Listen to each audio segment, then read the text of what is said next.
Hi there. Happy Tuesday, baby boos. Thank you for being here. I'm sorry I'm 2 minutes late, but that's how you know it's me and not like some alien that inhabited my body and is on my YouTube channel now. Oh, hi. Happy Tuesday.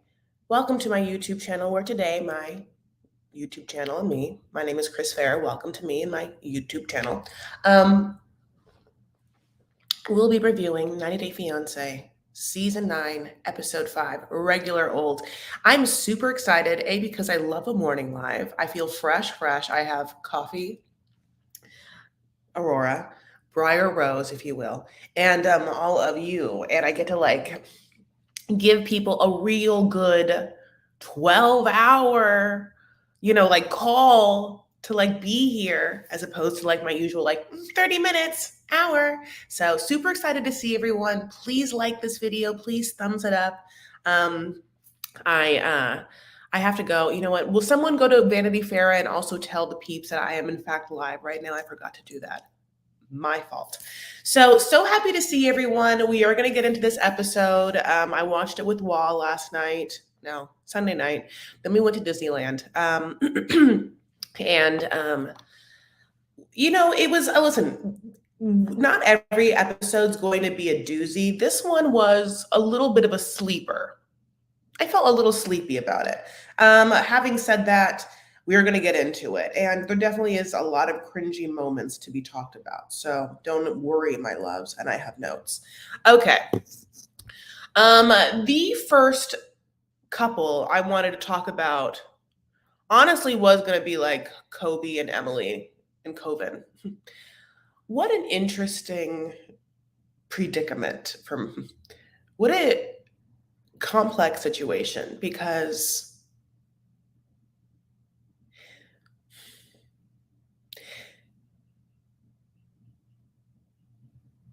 it feels like I'm looking at Emily right now as feeling like some sort of benevolent narcissist.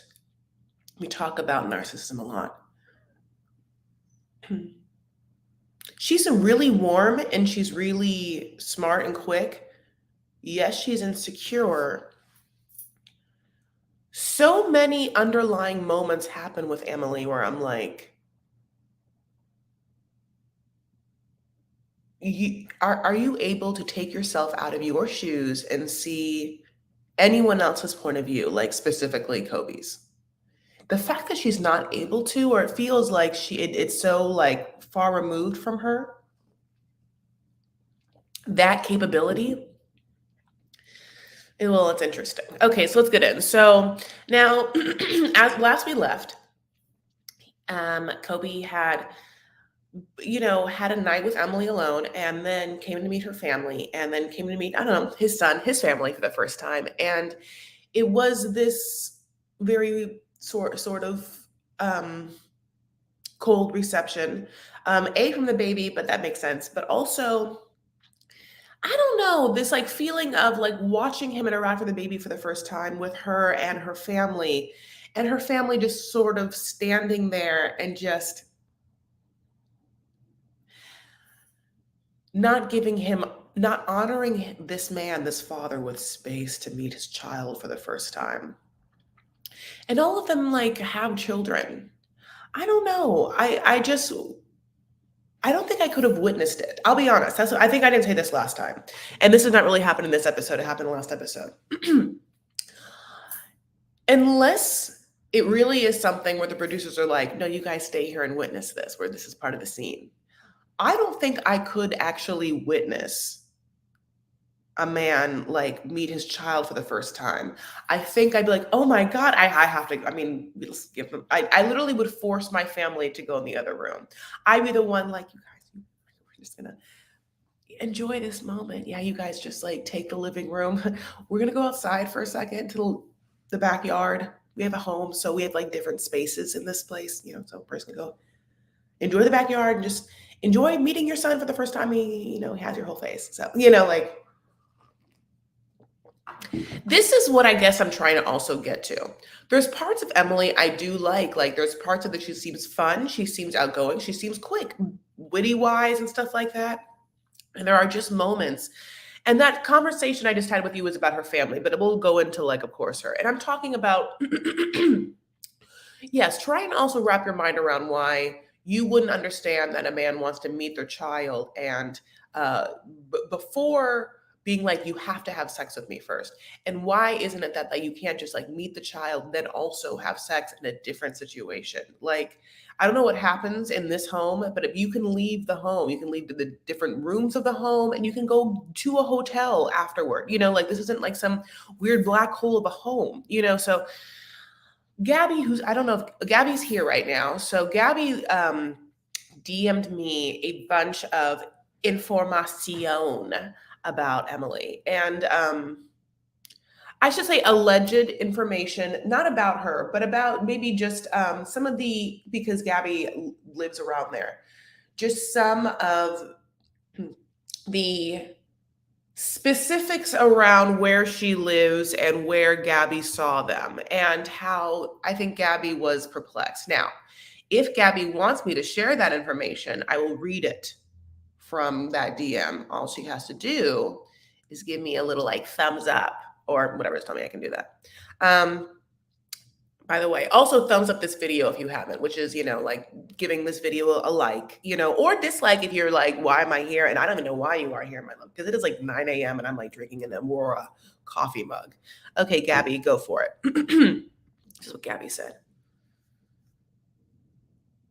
I'm catching up on your lives right now and I have some insight. Great. Thank you so much. Emily lives like 2 hours north from me. She had to drive to KC, Kansas City, to pick up Kobe. 2.5 hours to the east. When she went to Kansas City, I figured she'd get a hotel so that she wouldn't have to drive so much in one day and they could enjoy the bigger city. But she actually ended up picking him up from the airport and driving straight back to Selena. When they are eating at the restaurant before going to the hotel, she says something about them being in Selena. We were all shook we were all shook when they said that, because why would they just not go back when you're already in KC? That means she 100% could have stopped by the house to meet the baby, drop off their stuff, whatever, before their date night, and probably why she was so confused when she told him, Emily, okay. Yeah, I'm not really. Yeah, so anyway, it's just like, yeah, like, that's crazy. They basically just like, yeah, like they stayed and had dinner close to where the baby was. Did Emily think the baby would put Kobe like in a non-sex mood because he'd be like, oh, I don't know, when a dad meet my kid in the first time mood? Tammy says she wanted the hotel sex, which is always dirty. Tammy. I like your comment. There should be one more X after your name. Hotel sex is always dirty. Yeah, because there's like a certain amount of like, when hotel sex is like luxurious, and it's like having sex in public, but you're having sex in like a private public that you paid money for. I think it's hot. Good to see you, Jade. Gabby always comes through the tea. She wanted a mom break, but didn't think about his feelings. Yeah. I listen, I hate that she did that. I hate that she did that. And it's confusing to me why, you know what I'm saying? And I think that it's a selfish reason why. I think it's a narcissistic, selfish reason why. One of the small but many micro narcissistic tendencies that I feel like, and I'm just using words, I'm not a psychiatrist, but there's like it's like microaggressions, these sort of aggressively narcissistic moments throughout their interaction, which gets passed by, but like when you actually like put under a microscope, it's confusing why. So the feet thing are another. So yes, everything I talked about already happened. So in this new episode, in the last little thing, the moment happened in the last episode was, of course, yeah, Kobe just touching his son's feet, because the baby like doesn't want to like be in his arms really truly yet. He doesn't really know that the baby doesn't know his dad yet. So the baby isn't like super comfortable just like being on him, Kobe.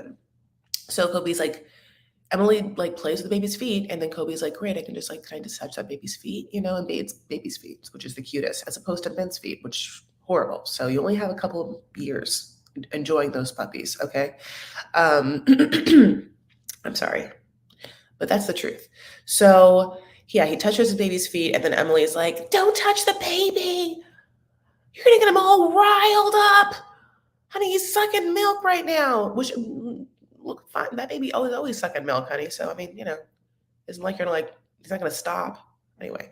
So in this episode, it starts and she's breastfeeding, but the way she's breastfeeding, she's not breastfeeding. I'm sorry, she's pumping. We all know what pumping is. We're women. Pumping, you got to pump. Like she talks about having a lactation journey, which is very troublesome for lots of women and it can be challenging. And I do know that, yeah, like obviously, if you're producing milk, the way that you like definitely produce more milk is like be constantly pumping, be pumping. And my God, also, as I bring that up, this whole country in America, and I'm not quite sure if it's only in America and if other countries too, but America is suffering like a shortage of formula. And I know there's a lot of reasons why a child can be put on formula. I was put on formula definitely in the, you know, 80s, because my mom like broke her leg jumping off of a medical table when she was 2 weeks pregnant, 2 weeks before she was supposed to give birth to me. And then that knocked me into having to come out. But I got a C-section and then she had a blood clot. And so she had all these drugs. And so I was never breastfed because I had to come home for 2 weeks as a baby. My mom was still in the hospital and they just like started me in that formula, honey. Okay. Which is interesting. Is probably another reason why I bonded with my dad also because, Emily talks about the bond of breastfeeding with the child and how Kobe probably is jealous of that. It's interesting because I also thought like, in all of this again, my loves, I don't have a child, but when you are pumping and you are making that much milk and you have milk milk in bottles, then like yeah, like at some point, this is the first day, like Kobe will be able to. I I would let him. Of course, I don't understand why he wouldn't be feeding his son and therefore experiencing that bond.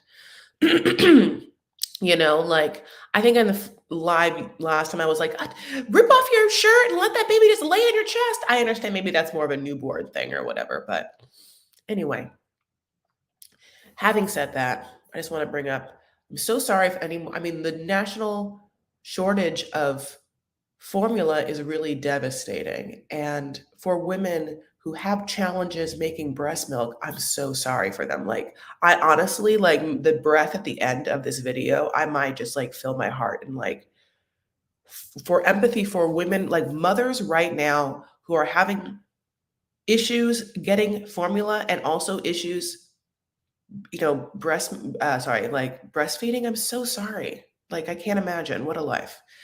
And I really want, obviously, I really want titties to be filled with milk and babies to be like milk drunk, So, um,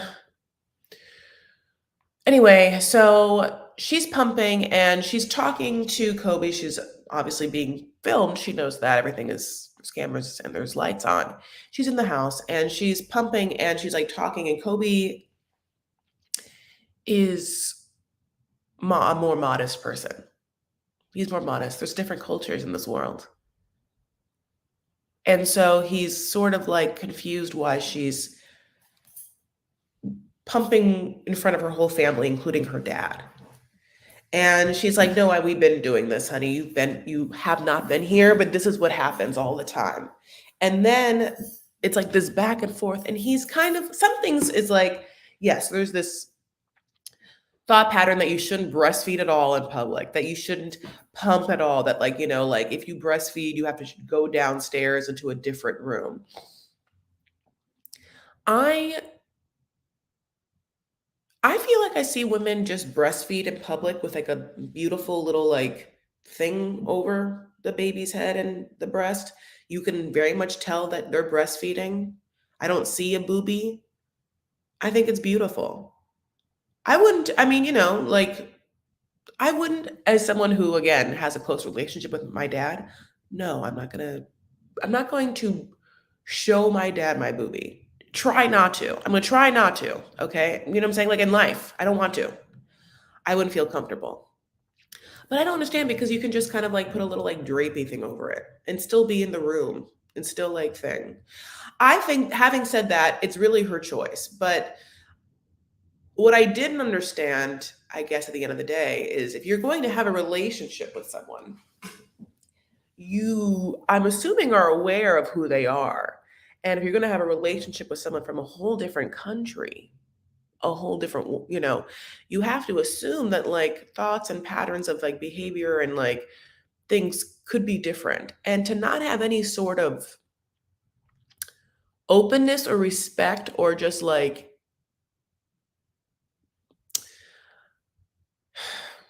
I don't want you to go full Avery of Omar and Avery, where Avery was like, I'll change my whole life for you, Omar. No, listen, Omar is hot, so I get it.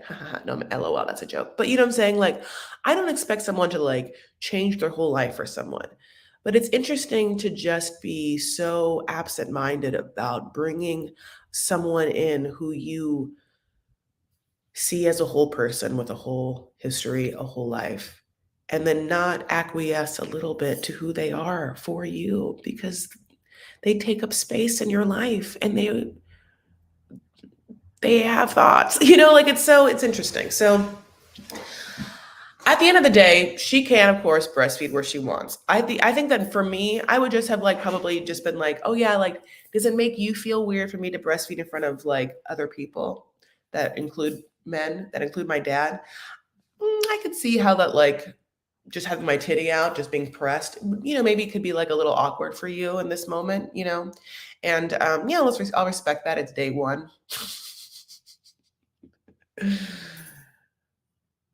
Oh my God, I heard if you change your market settings to Canada on Amazon, you can purchase their formula. They have plenty.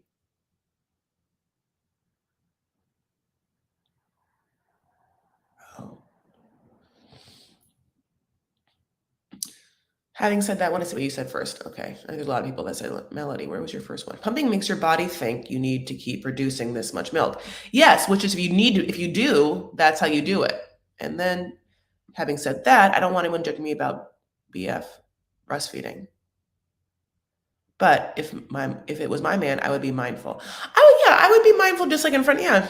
I don't think that we're all here wondering like, I don't think, okay. It's weird to just like show titties all the time in front of your parents and your loved one, or peenie, or vag, or butthole. All of it would be weird. It would be a little weird. There are different times. You're in Europe, you're on a vacation, you go to a beach, people are topless. I mean, I don't know, do you? Of course, like, and I just don't know. Yeah. I could see how that would make someone uncomfortable. And the fact that she has just repeatedly ignored any part of anything that would make him feel better or make him feel at home or comfortable or honored or dignified in this moment, it's been a hard journey for her. And I don't understand why. Because she so easily took the one thing she wanted, which was like dick. Ay, in South Africa, we absolutely breastfeed in public. That's never an issue. Okay, breastfeed in public. Okay, this again, there's something about breastfeeding in public, which is normal and easy. And there's something about like where a boob is like being shown, like you can see the nipple and areola. Because again, I like breastfeeding in public. I mean, I like seeing it. I don't breastfeed, but I like seeing it. I mean, again, I like seeing like a woman just like nursing her child. Usually there's just like a little like, he's like a little tiny little like scarf. Like if I wanted to go and like see what was happening up close, I'm sure I could see something, but I don't because I don't understand what's happening. Again, don't just see a titty out just like in a baby's mouth, or like the baby can't fit the whole areola in the mouth. And it's just like, I don't know. I actually don't know how breastfeeding works. How does it work? Just kidding. It's interesting also that they have this other moment where then they bring up like where Kobe's like, here's the other thing. I'm also a breast man and I want him for myself. part of this like breastfeeding in public and don't breast pump in front of your dad, or is it weird that you're showing your dad your titties and what that means, and also how long you're going to breastfeed, is also this like, I don't want you to breastfeed because those boobies are mine. And that part's a little bananas to me, a little crazy. I think that's just pure mindset because you haven't watched this woman be a mother and or give birth. So yeah, you still think of those titties as yours. But in the past 2 years, those titties have gotten a polyamorous relationship. You know what I'm saying? And now you're sharing those titties.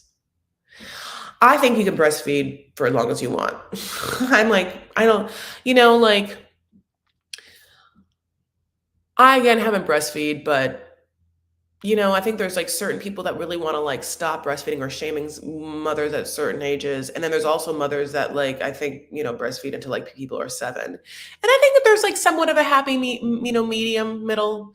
I think that I haven't done deep psychosis of like what the perfect age to stop breastfeeding is. Like, I don't want them talking. What time do they talk? I don't want to have like I don't think I need to have like conversations with my babies as they're like, areola mouthed, nipple mouthed.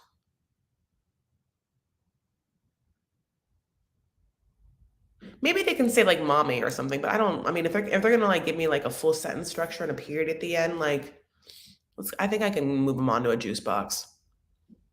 Um, Chris, you're giving me Disney Princess Rapunzel vibes with the blonde hair and the robe. Thank you. Why just got me this robe? I really, really like it. Yeah, I don't know. I mean, honey, I'm in full. I know you. I've walked with you once upon a dream. Um, So yeah, so he's also like, I want them boobies in my mouth, and can you take them out of my son's mouth? Can I hold my son? Can a lot of things be different? I'm Kobe. Can I want to change everything around here? So they get in an awkward fight, and then she's like, "Ugh, we're getting a fight. Go cook with my mom. White chili. White chili. White bean chili. The chili's white. White chicken chili. White breast meat chili. White chicken breast chili. White chili. Why is it white? Is there flour in it? Is there cream? Sour cream? I mean, literally, like my mind was like racing. I mean, I don't know. Oh, I'll tell you right now, I like my chili brown. Chunky brown, a little bit of cinnamon, beans, corn, ground beef. Ground beef over steak. I don't know why. Um, it's with chicken. Gabby, of course. Gabby comes in hard with all the Emily Pro knowledge. Midwestern. Yeah, yeah, yeah, yeah, yeah, yeah, yeah, yeah, yeah. This is true. No, this is true. I think about, well, yeah, but here's the thing about this. I didn't want to say it out loud, but if you're watching the live, you can read what he says. Haha. I think that ideally that sounds hot for a second. You're like, oh, and like once it happens, it's probably annoying for the rest of the session. Because then you're like, ugh, I just want to like not, like just wasn't thirsty. Oh my God, Chris, you can't just ask chili why they're white. It's just like, I've never, white chili. Oh, just Jamie. I'm due in 5 weeks. I do plan to breastfeed only because of the shortage, but I do really need to know in my body for a while. I want everyone to breastfeed. I definitely want everyone to know that I love breastfeeding. I love titties. I want there to be breastfeeding in public. And I think that he's crazy to be like, you have to go in downstairs into the alley, or not the alley, the basement or whatever. I think my line is I see being like, hey, could you just like, you want to not chill? You're like, can your boobie shown in this moment just be like for me? And like the fact that I see your dad's eyes and your boobie in the same moment is just like a little weird for me. Can you just respect that? And it's not just your dad, like your mom, like all, like if we were in public, I still don't want all these people to see your like nipple. But I want it to be in my baby's mouth, giving my baby nutrition. And I respect that. I'm not gonna like have you go sit in the corner somewhere. Just like put again a nice breathable shawl. Pashmina is almost what I said. Depends on the weather. Don't they make things now? I mean, you know what I'm saying? Just like whatever. But she's pumping, so that's why she doesn't have it out. The pumping thing just feels, honestly, at the end of the day, like some sort of like producer thing. I don't understand again why they stay in rooms where I'm like, I don't understand why she wouldn't just be like, oh, I gotta go pump. I'm just gonna go to my bedroom and then have a conversation with him and her in the bedroom.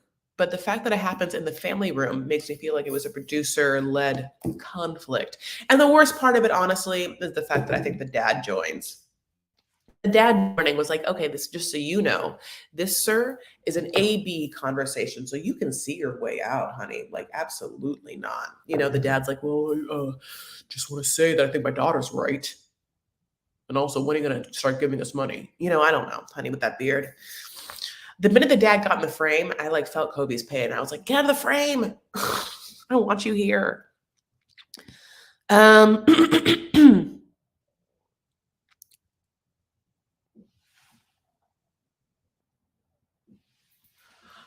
This gets into a more annoying thing because then they're going to put baby to bed, Coven to bed. And it's the first night together. And, there's like a nighttime pattern. And the pattern is like breastfeeding. And, baby is kind of like jumping from boob to boob, like sometimes once this one, sometimes once that one's like kind of crawling over the place, just like a real antsy baby, got the zoomies. That baby has the zoomies. And I think that, again, for me, I would have been like, oh, first night with my love and my baby and my baby's dad and the bit, like same all the same. And let's just turn off the lights. Let's just be in here. You play with the baby. The baby comes and plays with my boobs. We do this for like 2 hours. The baby's gonna fall asleep at some point. That's it. But instead, it becomes more about her and the baby and her idea of what the baby needs, which is like, the baby's so riled up. You have to leave. I'm sorry, you can't be in this bed, honey. It's you. You're gonna go to another bed. And it's like, I'm sorry, does the baby have a business meeting tomorrow at like 8 a.m. that the baby has to have like a fresh face for? What is happening? This man just met you like this person, right? This man just met your son and you like him, right? And I don't understand why you wouldn't just allow this man to be in your bed, have your titties out, both babies and your dad. I mean, not your dad. Oh God. both your baby and Kobe. All the Kobe's, all the Covens want a titty. Just lay there in the bed. They let him suck one. Gross. Sorry.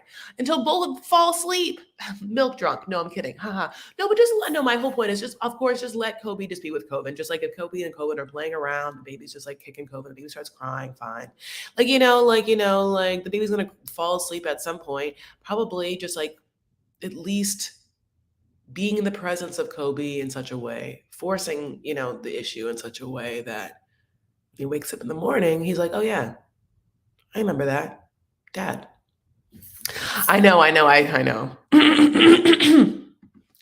Exactly. The baby, Emily, and Kobe all don't have jobs. Who cares if you have all night for one night? I know it. It's like a very important night. I don't get it. It's like a holiday, like, yeah, you're not doing this all the time. Yeah, you have your stupid ass, whatever. I get it. It's not stupid, but like, yeah, you have your ritual and habit. And I like ritual and habit too, but not every day. I mean, like this is his first night. Just let him. Who cares? Even if the baby's crying and screaming. And you're like, well, my parents can't sleep. Fuck the parents. It's Kobe's night. It's Kobe's night with the baby. Emily is insensitive, remarkably so. Where I'm like, is this real? I don't care for her demeanor. I know. Anyway, okay, so staying in my parents with my now ex-husband never got me going, nor my folks Mm. Being so close by, no, thank you. Yeah, that also is a whole thing. I mean, it depends. I'm gonna tell you right now, it depends on how far away your room is and what that night has been like for both of you. Um, so yeah, it's just overall disappointing and overall confusing. And I don't understand when she's like holding on to some like weird power structure of like what is, and she's just not acquiescing. And there's also something to, there's a horrible conversation around the dinner table where they're like, Kobe, in your culture, who wears the pants in the family, like, who runs things? He's like the man. They're like, well, not gonna be Emily, no, because she runs everything here. She runs us. We're very tired.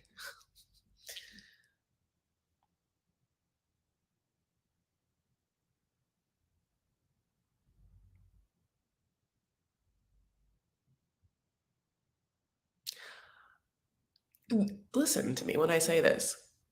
I am a feminist, but I also don't think it's right to emasculate someone in front of people like that one of the first times you're meeting. I mean, this is where I feel like somewhat traditional. That's emasculating to say to someone. Even if it's a little bit of a joke, because of the situation, which is that he's in your house for the first time, he's meeting you all for the first time. He obviously doesn't even get to like know his child truly. There's something about it that again is just like, yeah, micro aggressive, disrespectful.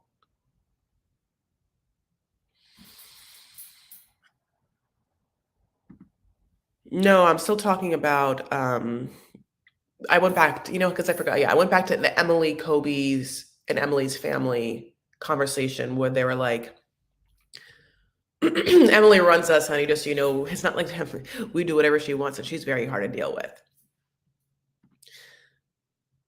Yeah, it's just that I want to, it's mean. It's like, yeah, it is. It's just, I'm not saying that he should have the parents in the family, though, or whatever that means. I'm not saying that. What I'm saying, listen, I want every couple to come together and then see, what works for them and how the couple works in this world. But it's very interesting to emasculate someone who clearly like doesn't feel that way or want to be, or just verbalized something different in front of other people he doesn't know very well. It's just shitty. The thing is, around here, we all do what Emily wants. Now, I like that grandma. The mother is very pretty. She hardly talks. She said, I think one thing this whole time was, it's very disappointing, is when she was talking about something. I don't know.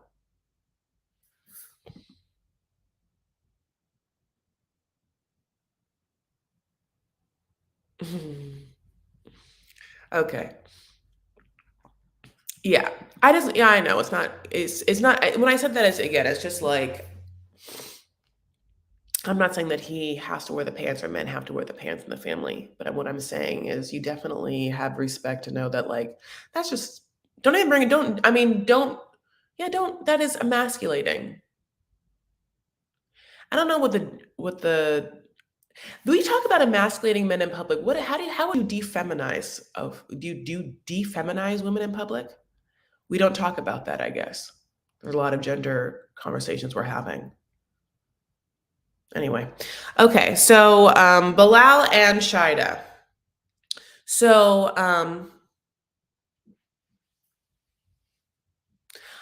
did you guys notice that I feel like they got a different budget for their music? And one little song that they had to like go transition between couples was this song, and I wrote down the lyrics. I thought that it was the dumbest thing in the whole world. Okay. This is like, think about watching the episode. Do you remember hearing a song that went, I'm the cat that got the cream, living the American dream, white jeans, tight seams, straight out of magazines, nothing like you've ever seen.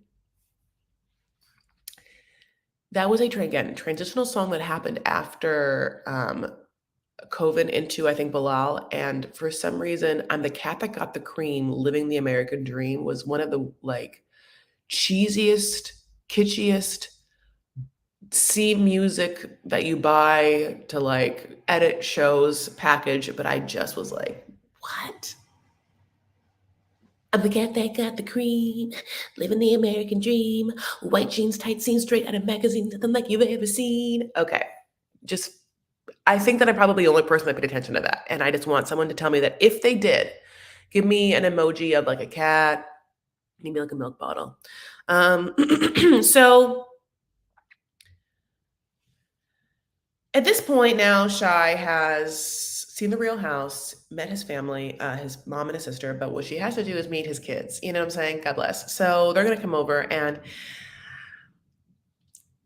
they all come and then they have like a hug. They hug for the first time, like it's cringy, it's Shy is shy. Shida is shy, like, and she's like, she just kind of like gets real quiet and there's just lots of awkward silences. And it takes, I think, the young son, I forgot their name, to start asking questions like, well, Shida, like, do you want to do this? And I thought about that. I was like, what's happening here? And Shida is just not asking any questions. Like, I think that, like, I guess, yeah, like, why, it's interesting, like, Shida's like, hi, hug, like, how's school going? How are sports? How was your day? Tell me about that shirt.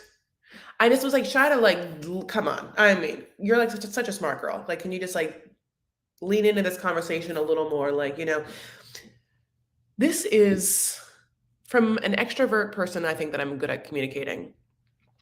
Not everyone, if you feel shy in situations like that, if you don't know what to do, ask them a question. Ask them a question. I'll tell you why it's great.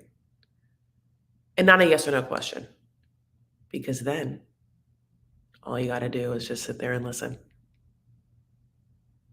I was so confused. Maybe she did, and they just like awkwardly edited out. She's very uninterested in his children. The action was so fake. Yes. Like, or maybe, I was wondering, like, is she kind of like standoffish? Like, unless you tell me you're going to be the dad of my kids, I don't understand why I have to talk to your kids. The kids are very nice. Yeah, I wondered how much interaction they had had before. They obviously know her, like, they obviously FaceTimed. And I wonder if Bilal ever was like, I'm going to leave the room for a second while you guys FaceTime. Probably not. She obviously, like, yeah, like, I wondered in those FaceTimes, was it always like them being like in the room, and Bilal's like, hey, kids, say hi to Shy. And, they're like, hey, Shy. And Shy's like, hi. You know, there probably wasn't a time over the FaceTime where they were like, oh, you guys, yay. Like that obviously wasn't what was happening. She's not, she's poised, but but she's not like the warmest person, I would say. Um, so the kids are like, well, this conversation's going nowhere. Hey, Shida, like, do you want to play a game? Like a board game, we can go downstairs and play something. And she's like, no, can I be honest with you? Absolutely not. I don't want to. We're friends. We're comfortable here. No, I cannot. I'm good. I'm just going to stay here, put on more eyeliner, kind of look around and be like, is there any tags on this furniture? Because it is fresh, this house. Like, even like Bilal, like in their, above their bed, like he had like something made with their name. He's just flipped his whole house. It feels like this is my like secret Bilal conspiracy. I think he flipped his whole house and they needed one more day to put all the furniture in. And they were like, and he was like, no, the cameras are coming. She's coming. And they're like, we need one more day. And they're like, oh, he's like, okay, okay. I'll prank her by having a night in my old house. and you guys will have the extra day to bring in all the new furniture. I mean, because that's again, that's not a house anyone has lived in. I know I'm jumping around, but going back. So again, the kids are like, play a game with us. And she's like, now, Shy, you're not good for that, honey. Now you got to play that game. I mean, also, it's so interesting because like you are already not talking. So like this child is being like, well, I'm going to force you to do so by playing a game. So you have to interact with us. And she's like, nah, I'm cool. I don't still want to do that. And then so I didn't know how they were to get out of this, but then that sounds like, actually, yeah, you are. You know what? It was a rhetorical question because we are going to do that. And she's like, okay. So awkward. Then she's like, yeah, I don't like to play games. Just like when people play games, I'm like, hugging that wall, honey, I'm a wallflower when it comes.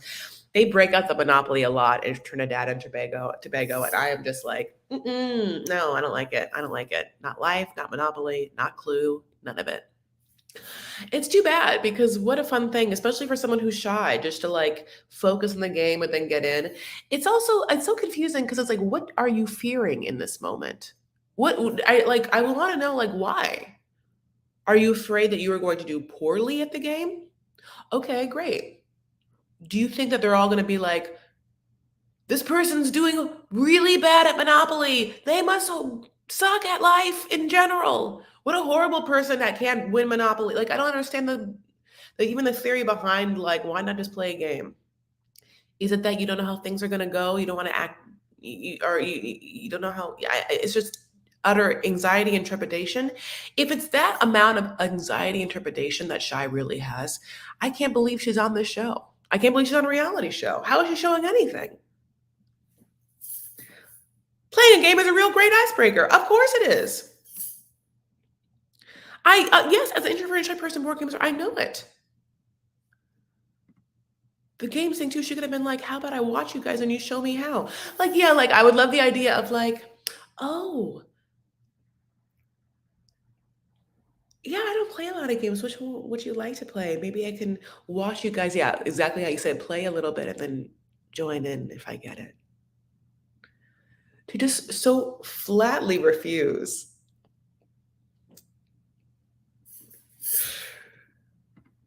Why didn't they go out to a restaurant to meet or do an activity?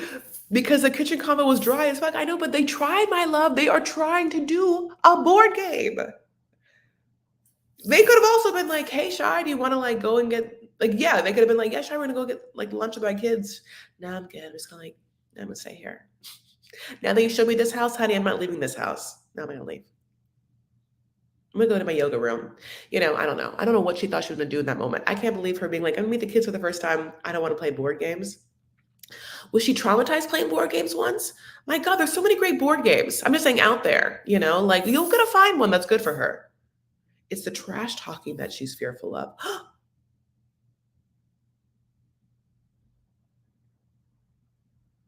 Too bad, because the truth of the matter is her natural personality, that kind of like poised poker face kind of thing where she does, where she's kind of a little bit like, would be great to have because all she would do is just get like trash talk happening around her and just having her like, and if she won, she would just be like, it'd be so hot. She's traumatized by games because of Bilal. Honey, she's already had enough pranks. She's already had enough. She's like, board games, honey. My whole life here has been a fucking game. Like, I am a chess piece, and this person is just like dangling around from like one home square to the other. I don't know what to do about this, but like, no, I'm good. I'm safe. Listen, that's the point to be made. I get it. Listen, I get that point. I get it. I get it. Play that game, did you ever? The like drinking game, did you ever? Not a child game. Okay, so then she like listens. Then she like is so basically she's also pissed. And I think maybe another thing is I think that she also is kind of like, I don't understand why I have to play mom, Uma, to your kids when you refuse to even tell me that you'll father any of mine. Do you think that maybe that's like a power move she's doing? I don't know. But anyway, yeah, they're like, what should we call you? And she's like, well, what do you call your stepdad? They're like, by his first name. She's like, okay, well, I would love you to call me Uma. And they're like, isn't that mom in your, in the language? And she's like, yes. And then they're like, okay, well,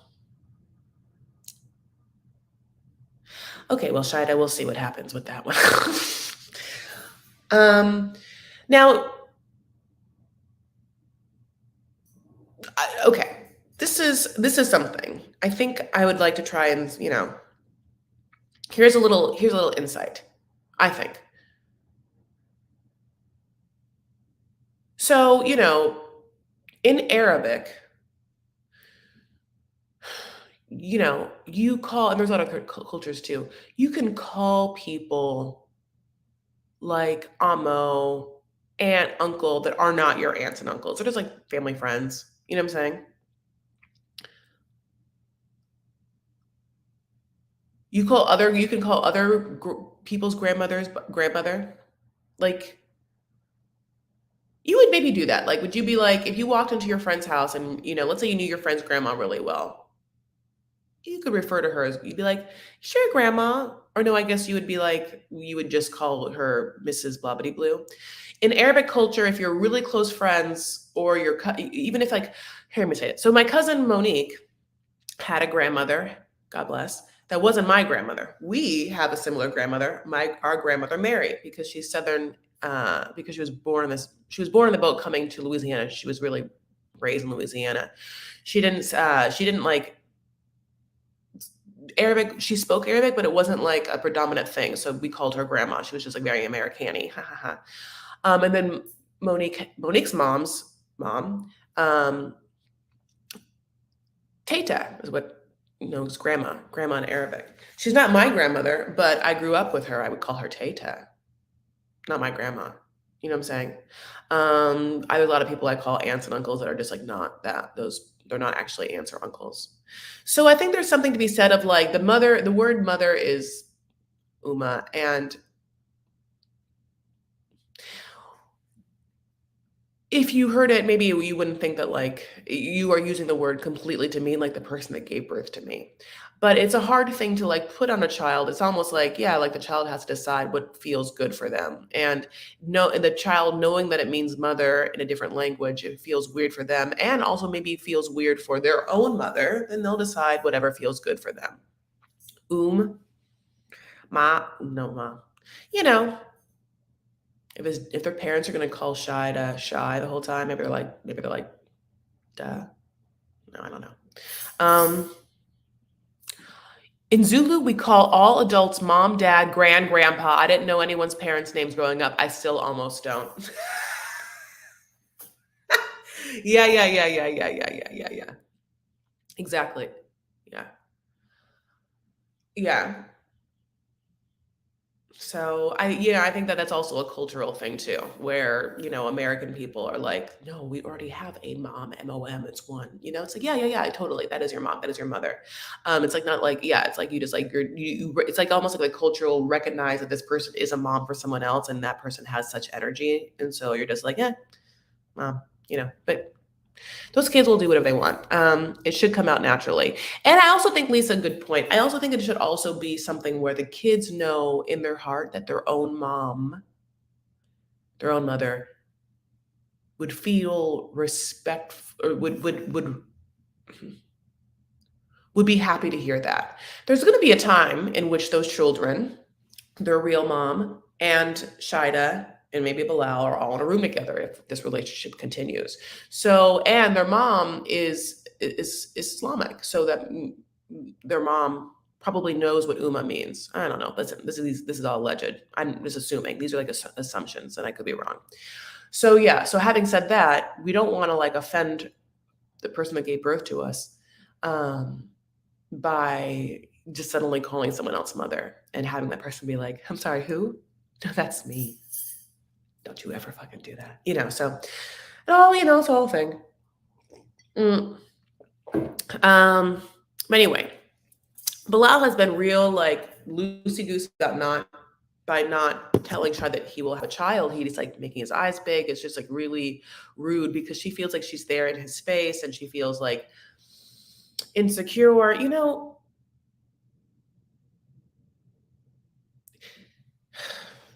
the natural give and flow of a relationship between two people, and especially like one who is more dominant and masculine and one who's more feminine and submissive, is this understanding that the submissive feminine one in this situation has to be comfortable, has to feel a certain amount of security and comfort in order to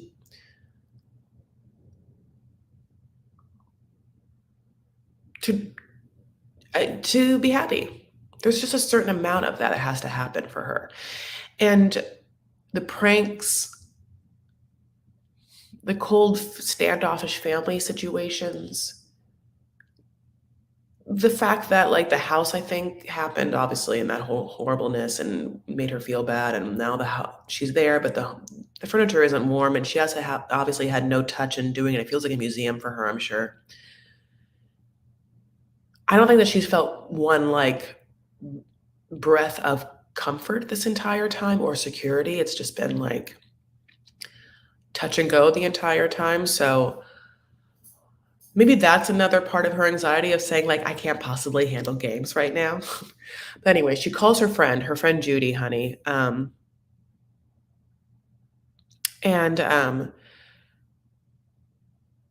she's crying to Judy. She's like, you guys all have what I want. I don't get it. I'm here now in America. You'd think I'd be so happy with someone who is handsome and loves me, I guess, and can provide for me. And yet he literally rolls his eyes when I'm just like, yeah, can we have kids? It's a mildly basic thing. I don't understand why you wouldn't give it to me. You've already had 2 kids. You're literally like, I'm going to say take care of them. You already work. Just, he really wants to like travel. I don't know. I'm just like, hire someone. Get a Mimi. I think I already said that already. So, what Shy needs a Mimi. Yeah, I feel bad for her. I'm happy that she has this friend, Judy.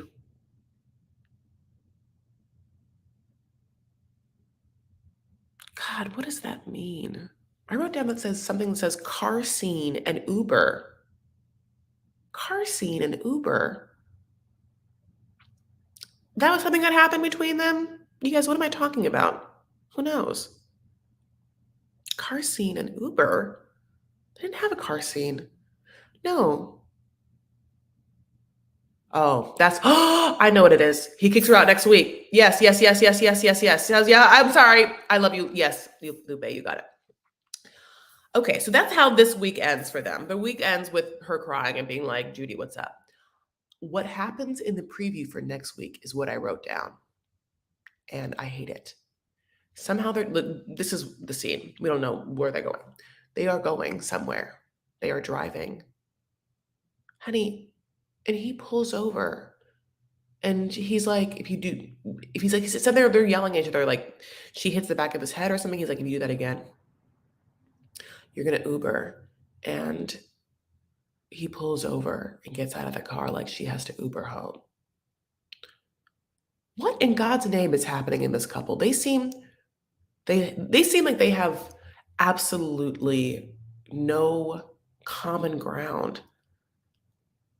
And I don't even think they have a good sexual chem. In some ways, they seem like they should fit. Like, could you imagine, by the way, a world in which like Bilal and Emily are together? No is the answer. But like people that are like, I don't know. I would love to see it. That's the reality show I want. I want Bilal and Emily to be together. I want to see them just interact. I think it'd be icing on a cake. I'm not obviously saying they should be together. I think it'd be like horrible, but like they deserve each other.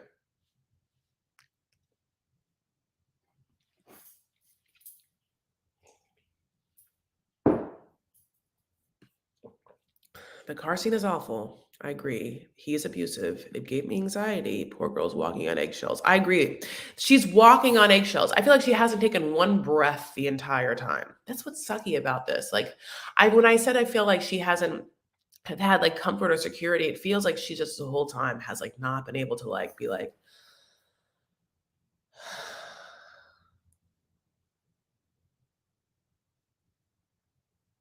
I kind of feel so bad for her. Um, I like to see Bilal with Jasmine. I could have the sugar daddy of these sugar daddies. Okay, so Ari and Benny. So, honeys, they're arriving to America, and Ari's parents are moving on, by the way, moving on to Ari and Benny.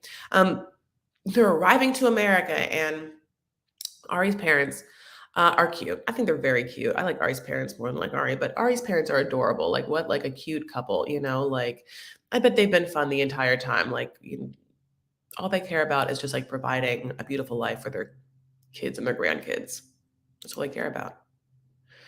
Anyway, so they have a great sign. They get to the airport. You know, the dad's like, look, I met him once. You know, I still don't know how this is going to work out, but I'm going with the flow.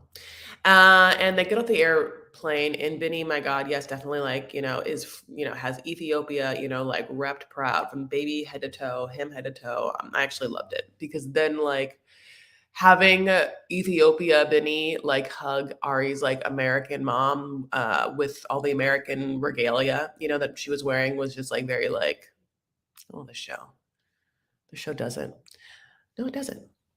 So everyone's super excited to see the baby. They haven't seen the baby in 10 months. I guess Ari too, but like the baby. At first I was like, for the mom, when Ari walked up with the baby, in my mind, I was like, is the mom more excited to see Ari or the baby? To the point where who's the mom? Is the grandma gonna grab the baby first or Ari? Now, Ari hugged her mom first. So that's how that ended. But in my mind, if I was the grandma, I'd be like, oh, Ari, Ari, my baby's back. The baby that I bought an apartment for down the street so I could hang out with my baby all the time. Thanks, Ari. God bless. But so basically, yeah, they get from the airport, and then I didn't realize this.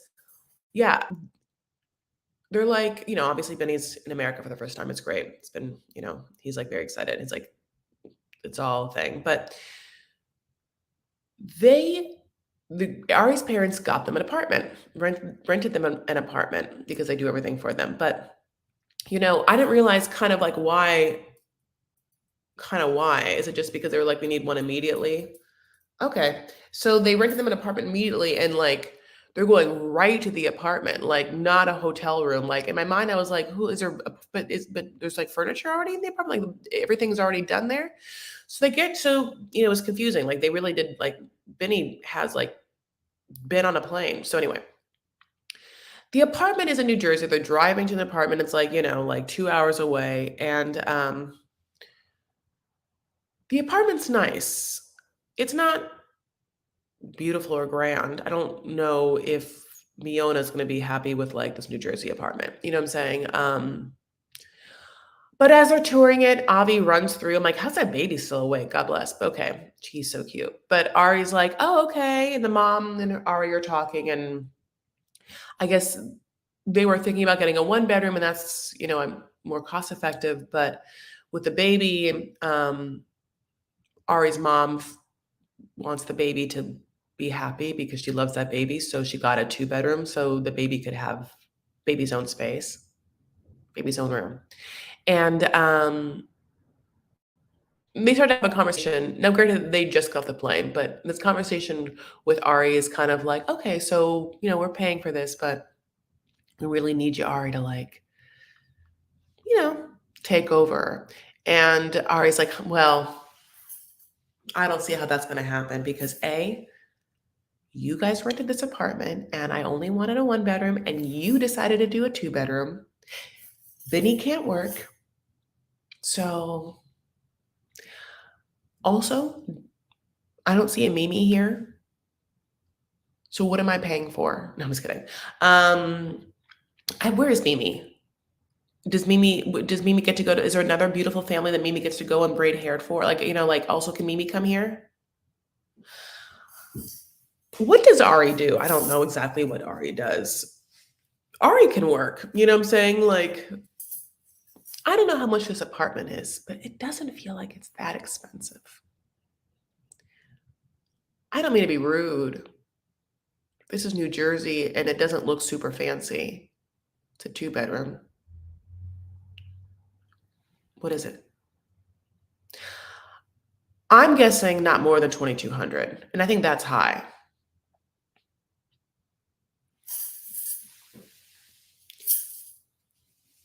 I think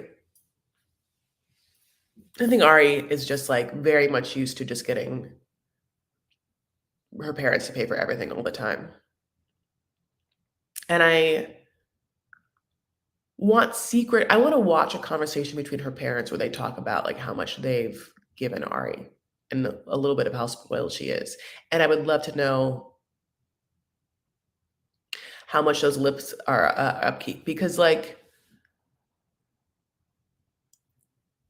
facial work is expensive. I'm surprised she's not an only child. Oh, it's expensive. It's expensive in New Jersey, especially from what they're used to. Okay.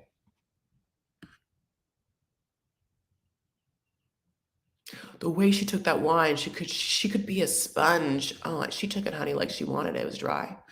That's so funny, Tammy.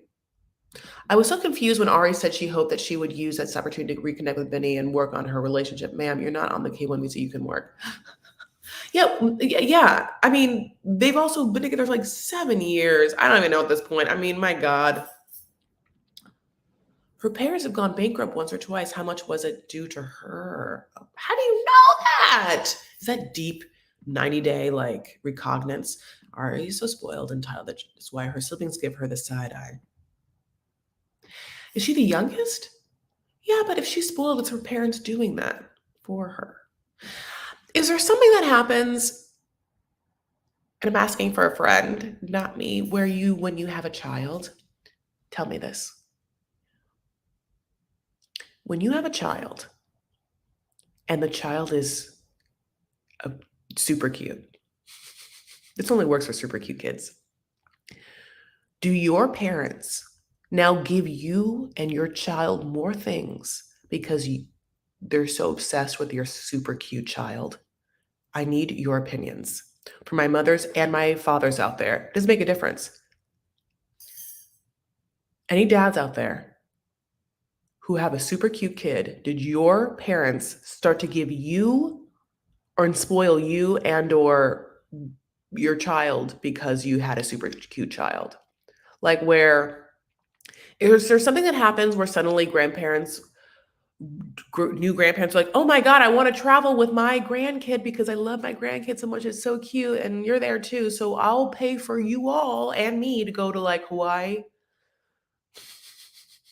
Or I want my super cute grandchild to have a brand new car and you're the one that drives my super cute grandchild around. So I'll just get you guys a brand new car.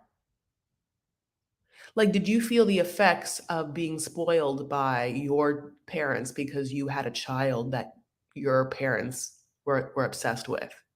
Is that something that happens? Is Quasi here? Yay. Mine didn't, LOL. Yes, I'm the cuter cousin, so my grandparents spoiled me the most.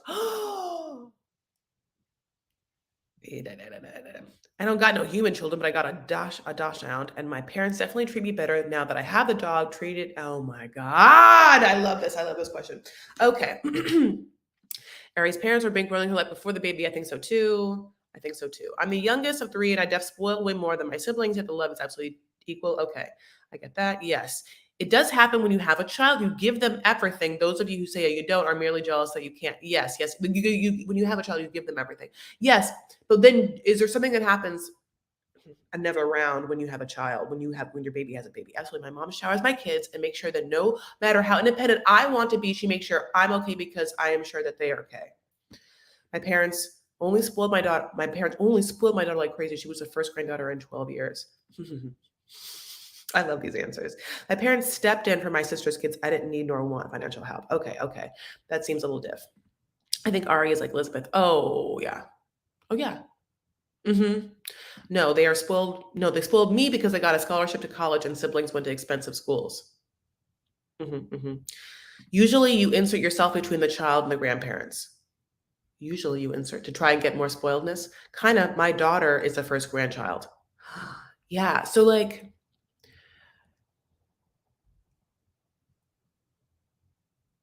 yeah. Because, like, obviously, if I have a baby and that baby's cute, my dad's going to give me a lot for the baby. My baby, too, right? Because he's like so obsessed with the baby. How exciting. They're not helping Ariel. They're not helping her? Well, they pay for these different things. They are hurting her. Oh, I see you. Yes, domestic. Yes, yes, yes, yes, yes, yes, yes. By the way, new picture, my love. How are you? Look, I love this like lip color. My son was the only grandchild on both sides for 12 years, so she got everything. Oh my God. He got everything. I will always give my kids everything they need. Oh, by the way, they never ask for anything. They're perfectly self-sufficient. They times it up when I do step in. I read once you love your kids all the same, but sometimes there's a difference of liking them and not and being able to stand them. Well, good to know. What a great insight. So yeah, so Ari gets whatever. She kind of like gets to like, yeah, it's interesting to see like how many months she gets to get free rent. Because yeah, she also knows that her mom picked the place. So there's something a little bit like, well, you picked the place, and you definitely picked a place that was down the street, so you could have access to my kid anytime you want to see my kid. And there's just a little price you pay for that, and the price is my rent, also my food, also the utilities. Also, I need lip fillers every 3 months. They're expensive. Listen, fillers and Botox, no qualms here. But just like yeah, I mean, Botox is like not. I mean, Botox is expensive in life, but not as expensive as fillers. You know what I'm saying? Like fillers are expensive. Now I don't know how much you need for your lips. Maybe not that much. Is that what it is? I've never gotten fillers in my lips. And I can't because I have like somewhat big lips. I would think it would look really big. And I kind of want a little bit in my top lip, but that's neither here nor there. So yeah, but it is expensive. It's like 1,200 a syringe. Well, that's if you go to a good place. It could be 800. Maybe she only needs like a syringe though. She had no lips before. I can't tell what's in her lips now. Like, is that half a syringe? I wish someone would tell me. Um, I don't think her lips look good. Sorry. I think that I disagree with you. I think her lips do look good. Are we forgetting the TLC paycheck? Someone told me they get paid $250 a day. She knows how to work them for money, and the baby said too. I know.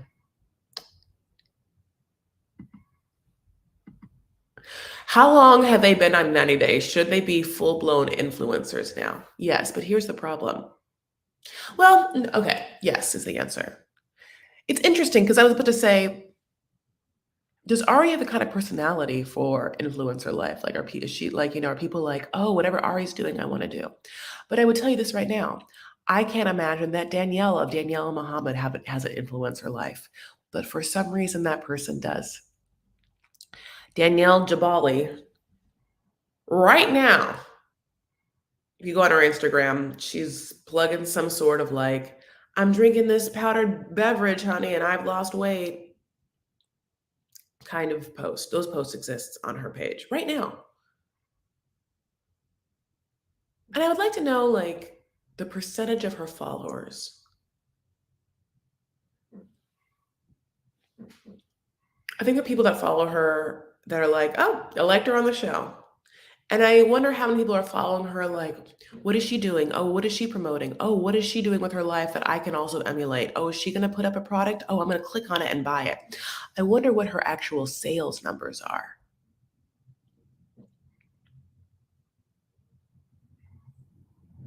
That part interests me. Like, what is Danielle's influencer stats? What are her clickable clicks? Um,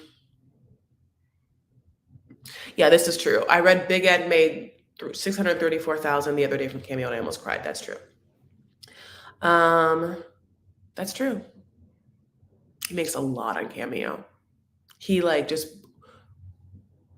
Yeah, he just got fucking huge on Cameo. Can you believe it? What is this?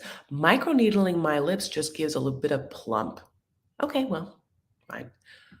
Per day. 250 per day. Um, okay, so all right, we have to talk more. Can you believe it? I'm like, I'm being a little lazy in my life. Patrick told about Patrick and Tyus and John, his roommate. So Patrick, last we picked Patrick, he had FaceTime Tyus, and Tyus was like, I don't want to live with anyone else. I kind of like love the idea of people who live with other people at home. I'm like, okay, so Tyus, do you live by yourself in Brazil?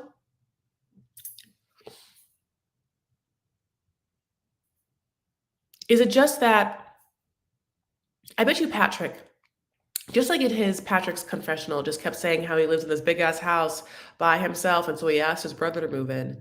He probably kept saying that to Thais, who was like, "Well, he doesn't have to be there when I get there because I will live in the biggest house with you, and I don't want to live with anyone else."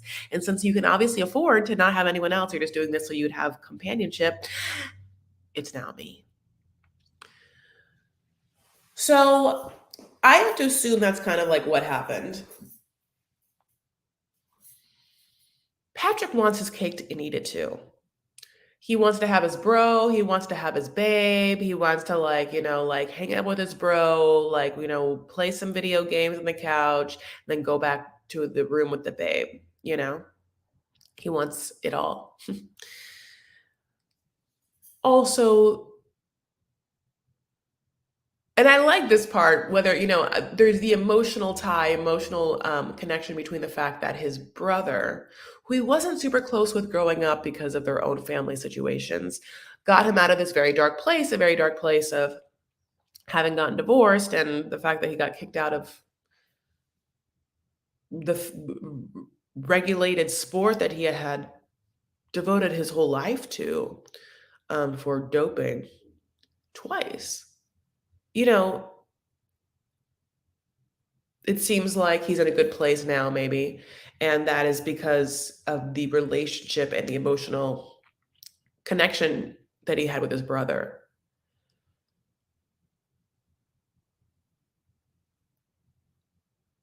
We don't talk about the codependent relationships of men. I think that that is some, or maybe I don't. I see that a lot. I'm a female. I understand codependency with between females. But this is a codependent male relationship, and it's built upon a foundation of having been there for each other, and the give and flow of that. We have each other's back. We are literally brothers. So to get in between that is difficult because it's a family situation. But at the end of the day, finding the love of your life is this primal thing where you leave your family, and if you're in a monogamous relationship, start a life with someone new, and there's this change that happens. It's the exact same change as when a daughter leaves her parents for the first time. You have your relationship with your parents your whole life. And in this situation, Thais has a relationship with her dad. They're like best friends, and like he's watched her grow up, and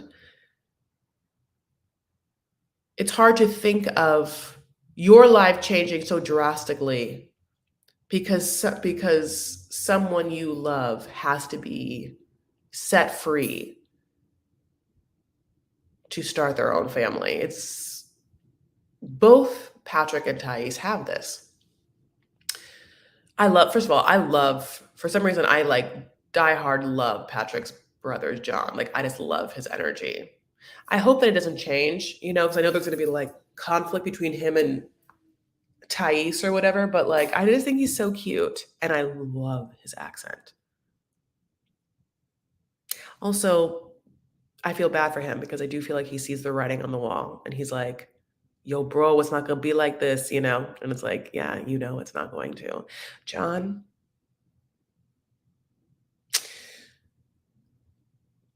I would honestly take the first month of Thais to be there and try and start to look for places. And then, or maybe be there for the first month and start and see how it is and start to look for places. John knows, if John was smart, he knows he has to move out of there, no matter how good that rent is. Listen, if he needs to find a place, Ari's mom, basically apartments.com, one of those places. Very good for finding places. I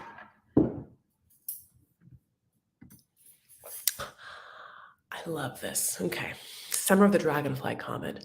I don't think there's love between Patrick and Thais. That seems more like lust. Calentura, like we call it. Patrick is replacing, I don't know if I said that right. I hope I did. Probably Calentura. But if it's Calentura, God bless. Patrick is replacing something he's lacking with her love. He needs to work on himself. Patrick said this. Patrick's relationship with his mom or parents was lacking. As a child, he wasn't, I think, given the love and comfort and warmth that he desired. And so when he found on Twitter a hot piece that looked like that, remember he kept saying how excited he was to see if she really looked like that.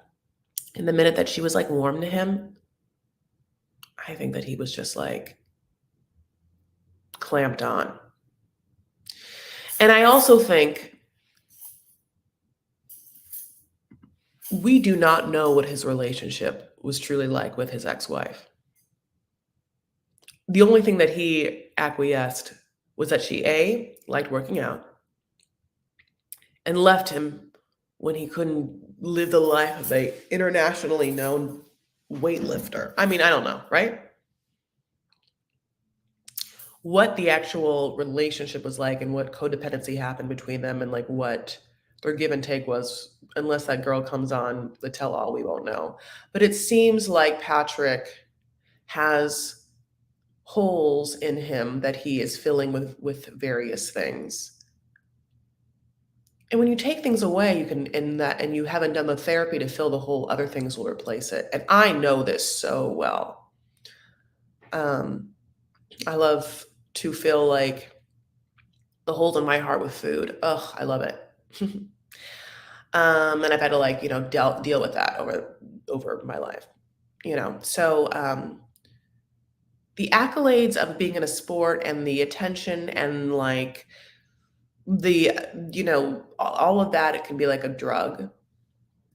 There's also the drugs that he was on, the ones that we know of.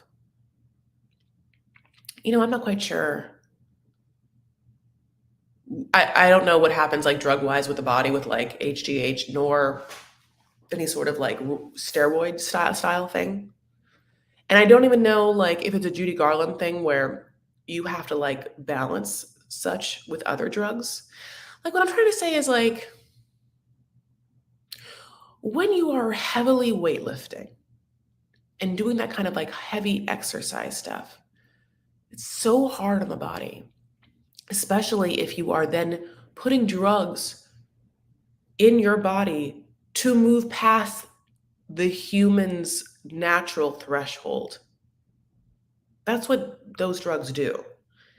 Performance enhancing drugs make it so your body can push past mentally your normal threshold of either pain or whatever it is to ascertain certain astronomical results.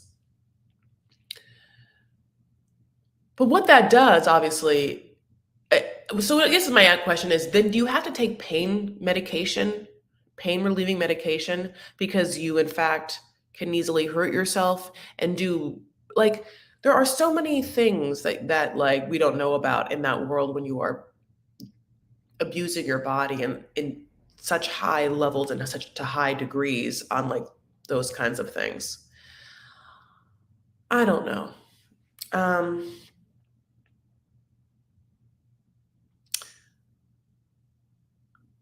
all of you guys have like such, all of your comments are so funny. So anyway, here we are. So now Thais won't be able to do much when she's in the house for a couple of months, and I think that he wanted a natural barrier between John and her, and so what he decided to do is get a dog. Got a dog, honey. Bought a dog. That dog is cute, little fluffy ass dog. Definitely not a rescue. Um, the fluffy ass white ass dog, and he got it for her so that she, would enjoy it. He really, I mean, I think. Listen, I'm gonna tell you this right now. Say what you will about him, this is definitely more of a nice thing to do for someone coming into the house as opposed to like, I don't know, him trying to trick her by like moving her into like a cheap, dilapidated house so that she doesn't, come after him for his money. He definitely, in that way, I would pick a Patrick over a Bilal. Anyway, so like if my options are like come to a house and have a dog or like go live in like your childhood rat infested, like no roof place, I'll pick the dog. Plus, I like John. So we go and have some time with Thais in Brazil. We meet her dad, honey. We meet her grandma. We meet, like her whole family. Not really the whole family, but we get like a lot of information. And she's like the light in their lives. She like, they all live close. Family orientated. She's very close to the dad. The dad's very hot. I think the dad's very hot. You know what I'm saying? But like, he's also the dad. Also, to me, because I think he's attractive. I was kind of like, I bet that dad has like broken a lot of hearts in the town.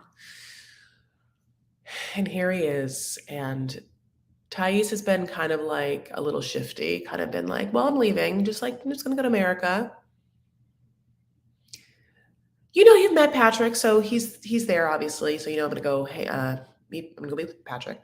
You know what that person is. And hasn't really been like permanently in because I'm marrying him. Now, here's the thing. There's somewhat of an unspoken knowingness that the father, I think, has. That she probably quit her job and she's probably packing most of her things. And he's met Patrick a bunch of times. So it isn't like he doesn't know that this person loves his daughter. Whether he likes Patrick, probably not. He has somewhat of a negative view of Patrick and American, I think, men in general, that they come over or will just take a Brazilian lady back and abuse them or not respect them.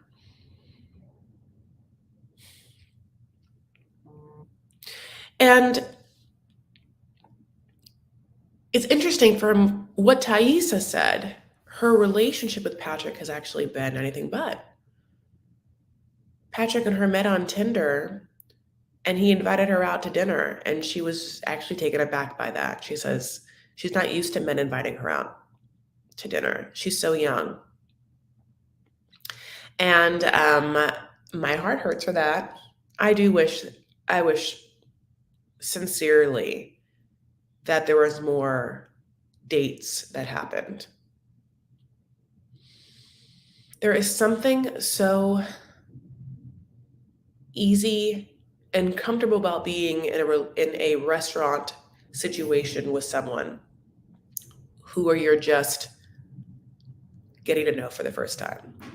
When you're sitting at a restaurant, you are a little bit on a better behavior in public. You get to look at each other. You get to like see how they interact with a certain amount of world around them, a waitress, what their tastes are, what their manners are like.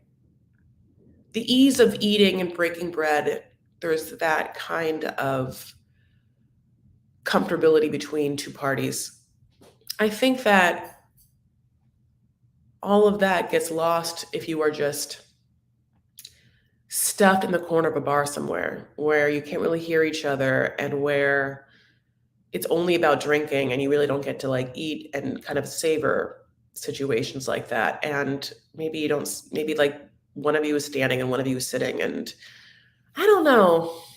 God, it's just like not conducive, I feel like anyway. The fact that he asked her on a date to dinner, well, made her feel like he in fact does respect her and treat her better than what she's previously accustomed to. It certainly feels like some men click on when they see certain women. And in their mind, there is this desire to impress. And when you have that click happen and they want to impress, they want to make the other person feel comfortable, happy. Personally, I think that's the way to go. Find the person that wants to impress you. Don't find the person that wants to test you.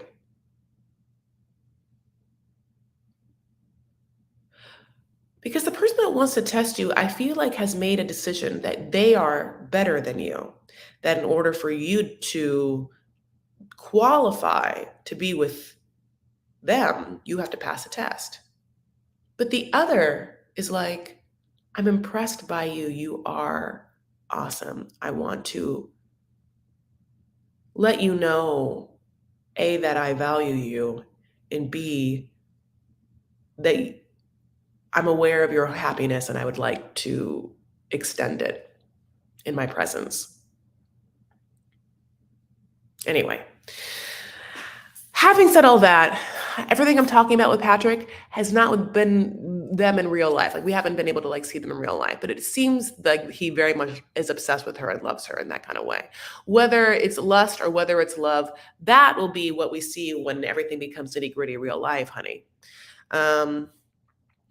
But going back, she is supposed to tell her dad that she's moving away forever. They have this conversation. He feels it, I think, but she doesn't say it. She lies to him. But the truth is, she doesn't, because that unspoken connection between that father and that daughter, which seems real, she doesn't have to say it. He knows. Because he knows that if she goes and if Patrick and her make it work, yeah, she's not going to move back. He knows. So this man that I don't know in my heart of hearts feels like he's probably led a life of a lot of like fun, breaks down in confessional over the thought of his daughter leaving.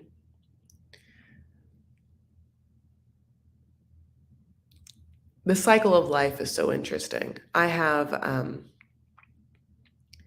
cousin who is awesome, and he's a little playboy his whole life. Okay, a little playboy. Where he lives, he's a little like I think just had a lot of fun, and I think was like known as like a fun-loving guy. And has two kids and has raised those kids and has a daughter. Okay, my cousin has a daughter, and the daughter is gorgeous. Gorgeous. And now the daughter I don't want to say names just because I don't know, I'm trying to like protect them. Not that anyone here, but like my cousin's daughter is gorgeous, and she just had her like prom picture, and there's a picture with her and my cousin, and I love it, and I know that if any women around where my cousin grew up sees this picture, they know it too, that like there's a karmic debt to some men that gets paid by their hot daughters.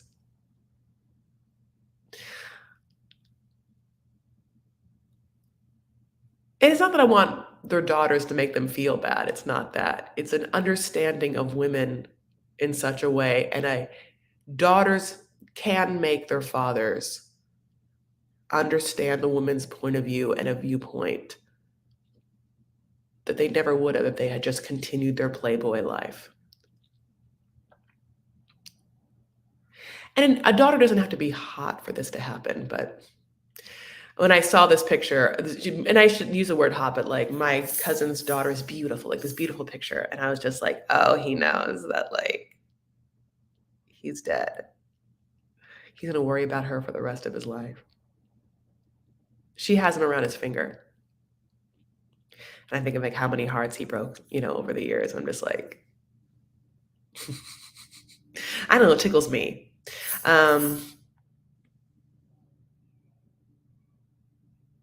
She's not dying. She can always visit. Patrick probably has many flight miles. She could harvest American dollar for her family. Oh yeah, of course, of all that. Yeah. Okay, so yeah, like, not only does this pay, so then now she's gonna come to America, she gets on the flight. And yeah, Patrick is like, "Ugh, honey, I'm getting everything done. Back waxed, facial, facial, and flowers. The flowers are great. I wonder what kind of facial he got. Didn't you want to know? Was it clarifying? Did you do like microderm? A facial. Huh. Listen, I like a man that keeps things fresh. I like men that get manicures and pedicures. Like I love men that take care of their cuticles. Nothing's better. Clean nails and clean cuticles. Mm. Um, that's so funny. Gym tan laundry, Jersey Stole style. Yeah, it's like gym facial wax. JFW. Why wax? His hair's he's like he thinks he's that hairy. I like hair. I've always liked hair. I don't understand waxing. Unless she says she doesn't like hair. No, and maybe because yeah, he's a weightlifter. So he feels like he looks better without hair. That's why. I forget. It's like a thing where like your muscles look better. I'll tell you whose muscles I'm obsessed with. We also talk about Lori Harvey's abs. That's all I think about. At the end of this, if anyone wants to talk about Lori Harvey and Pilates, I'll talk about it. Okay.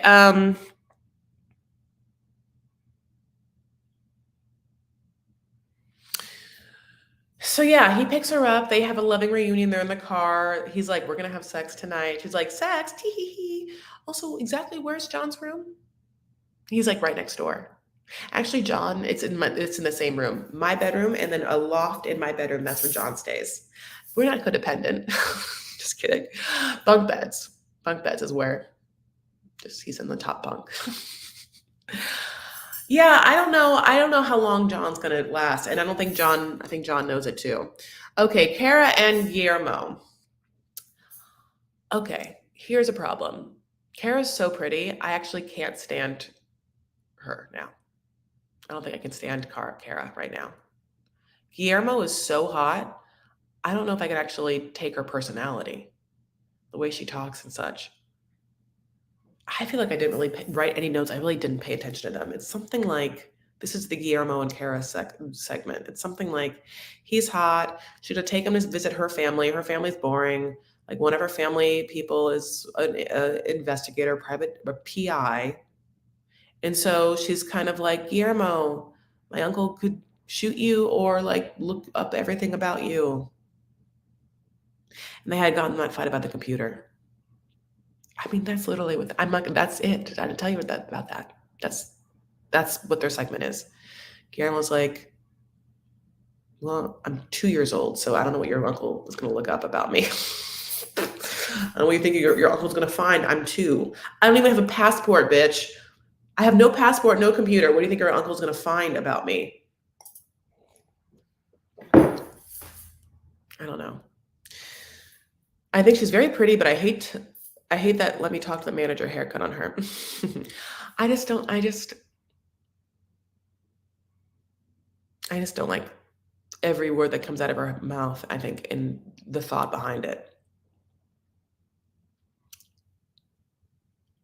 If I was in a situation where we were forced to be together, like a play, she seems like an actress, kind of. There's something very actressy about her. Like I could imagine And I feel like I can take myself back to a situation where I had been cast in a play with someone like her, and she's playing a certain part. And so I'm just going to have like superficial conversations with her throughout the entire rehearsal process until some person on the sly gets me after a certain night and says, Kara, right? And I'm like, oh my God, the entire time. I hated her. They're like, I know you do. Not out with me. I know I hate her. Thank God, thank God. You know, like I think that that would happen. It's not that I hate her. It's just that I think that like if I had to be in a situation with her for many different weeks, like listening to her talk, I just would be like,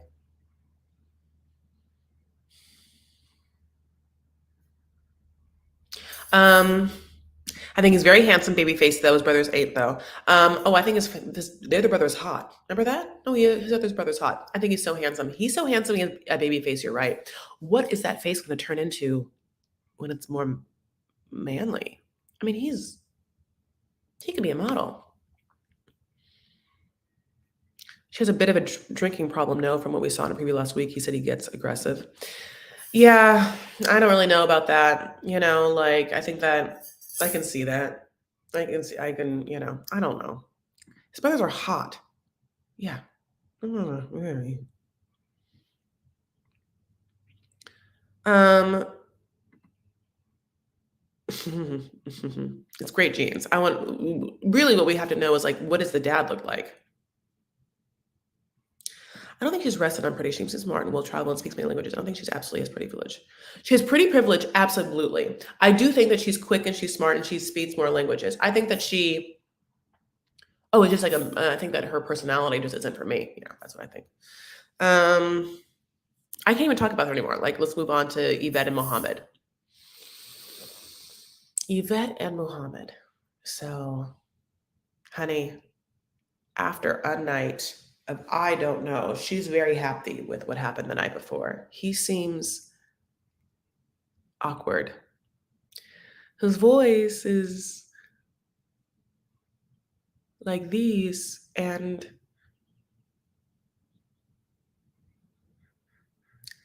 I don't know about Mohamed.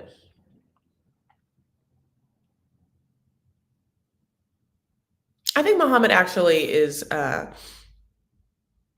leaning on like finding that mom energy because I don't necessarily know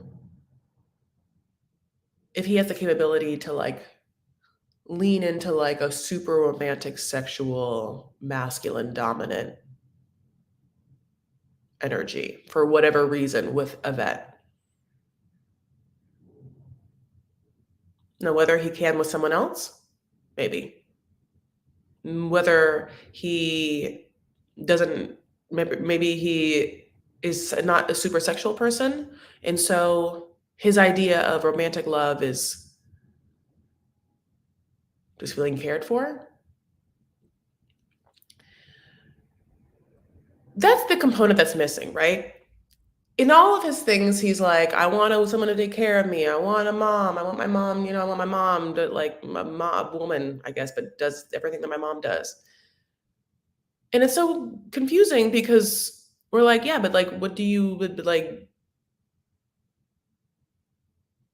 There's like that's okay. That's like, how about the sexual romantic component of wanting a love and relationship? Like all there's a lot more than that. He's never mentioned one morsel of anything romantic or sexual. And we've seen people from different cultures do that in some way. Like Memphis and Hamza. Hamza was obviously overwhelmingly sexually into Memphis. It was obvious. Whether he wants Memphis to take care of him, which I think he does, I think it was still obvious though that he also wanted to like bone her. I don't know what to tell you about Mohamed. I think that he doesn't know himself. I think that there's like some repression or some sort of like not understanding, and that's why it makes his voice so high. I think he's literally a whole different person, and we're not going to ever see who that person is. I think his voice doesn't even sound like that. I think it's octaves below.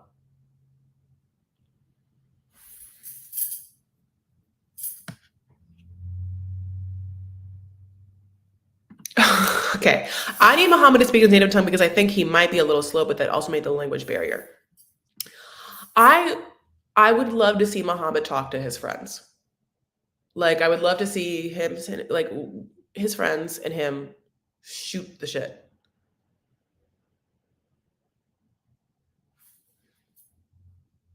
I love this. This is like the pinned comment of like what I feel a lot of, and I think I've tried to like at least verbalize this in past lives, but this is just the verbalization that I've been wanting. He forgets that his mom was a housewife. His dad was working. I keep saying this, patriarchy doesn't work without patriarchy money. Yes, yes, yes. Yeah. I don't get that.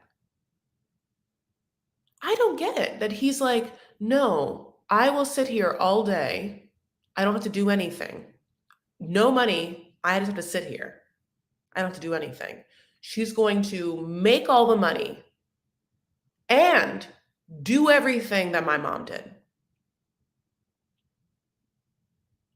I'm I my question is, okay, so Muhammad, like, who's your dad? Who's your dad like? How did your dad talk to you about relationships and stuff? Can I talk to your dad? Can your dad be on a confessional? Can we talk to your dad? I want your dad. We know who your dad is? Then here is another great point. But she brought him over for sex and a babysitter, right? She did. She said it. This grown ass seasoned woman who has been through it and who is educated and smart knows her life, knows her life better than we. This person has decided, after knowing Muhammad, to bring him over and have him live with her, off of her, for whatever reasons she did, which definitely feels romantic. Also, she very much articulated to help care for her child. She wanted a effable Manny. Maybe the point is she didn't need anyone to give her any money. So who cares about that patriarchy money?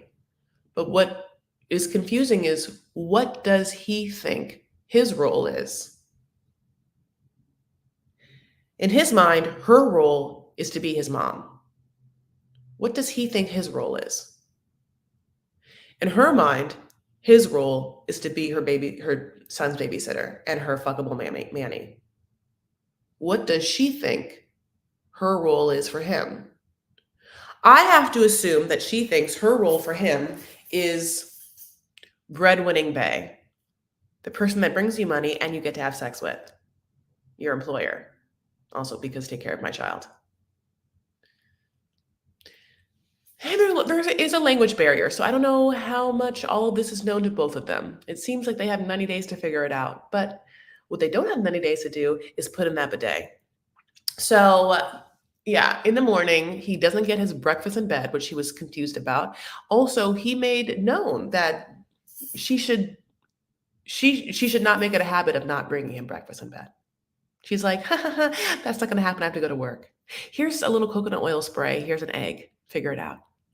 Also, the bidet, if you think you want to put that in, ha, ha, ha, you will be doing that. There's the bidet. Figure it out. All the directions are in English. Good luck. Bye. Take care of my child for me. Bye. You know. Well, listen, if he thought that he was going to come into a situation and have everything given to him, I mean, I can't wait to sit here and watch with blueberries and find out like it. I actually like this couple to watch. This seems really interesting. Seems like it has a lot of natural conflict. And I'm here for it. And by natural conflict, I mean of like what people want and need, people's wants and needs, either being met and fulfilled or not. That seems great. He doesn't know how to put in his own bidet. So I don't know why he thought that she'd be able to. For some reason, Mohamed doesn't know how to do anything. It's very awkward for him to like cook. He can't put his own ketchup on his own burger. He can't care for a child. It really goes to show how much Mohamed's mom did everything. Every time Mohamed used a bidet, his mom was right there to like wipe his D's right after. Mommy. I don't know.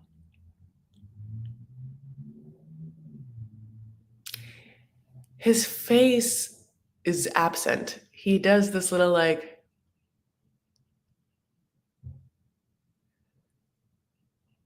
there is something lacking, and there's something that he has. There's like, I think that there's like, just at the end of the day,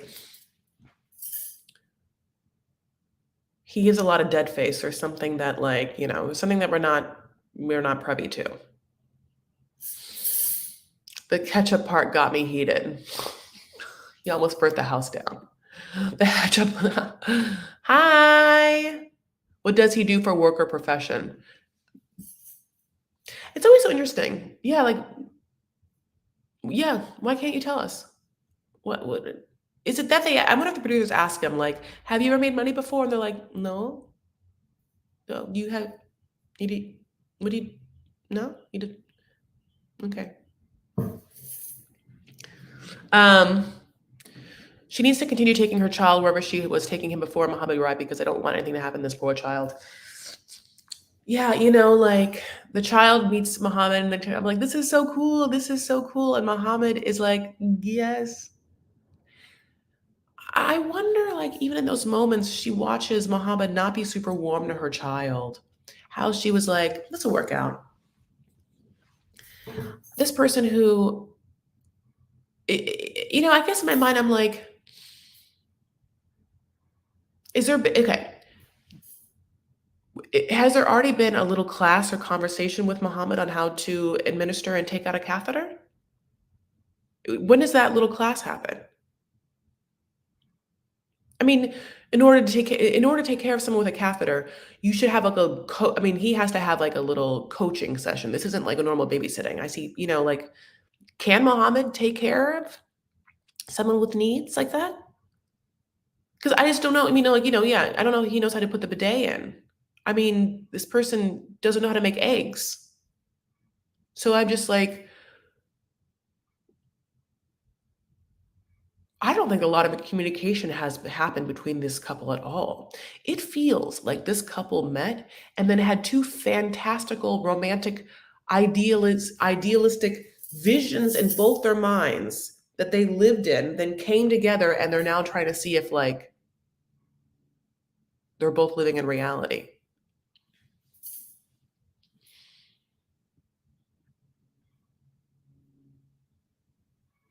Yes. The child has a catheter that gets changed. So that's like, yeah, it's just like, I need like a registered nurse or someone to come for 3 days and show Mohammed how to change and cleanly change and take care of this child.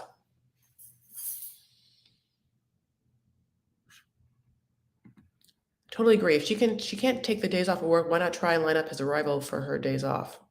I don't know.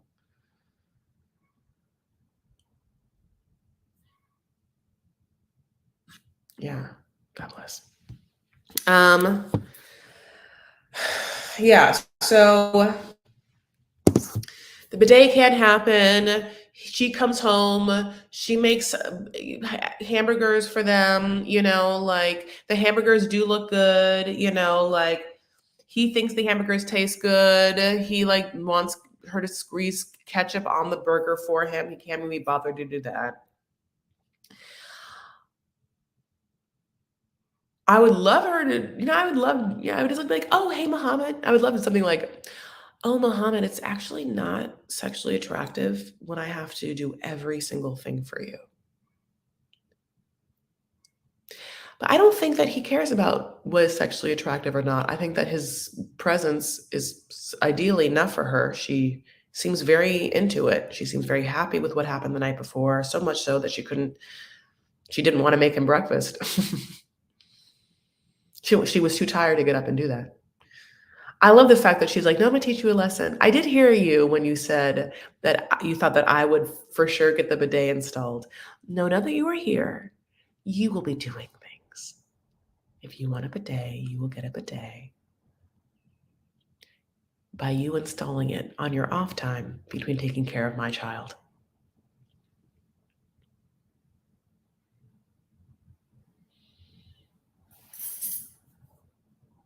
Delusional vacation bay IG situationship.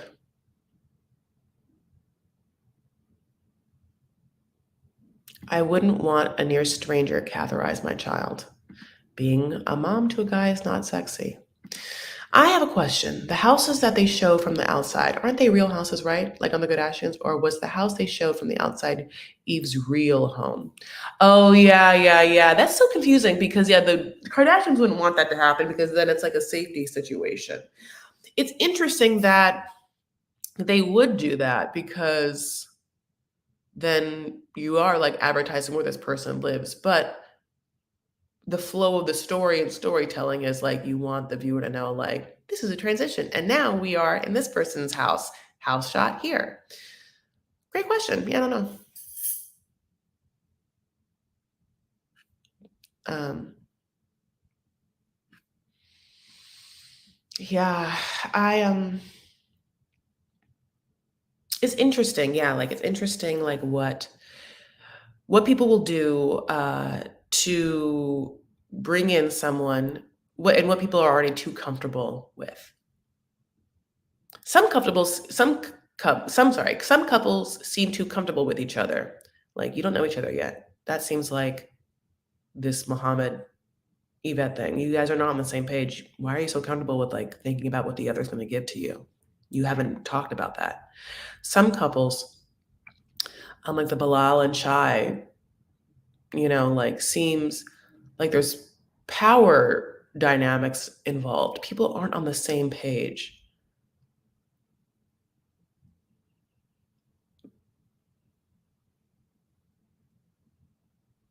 I think that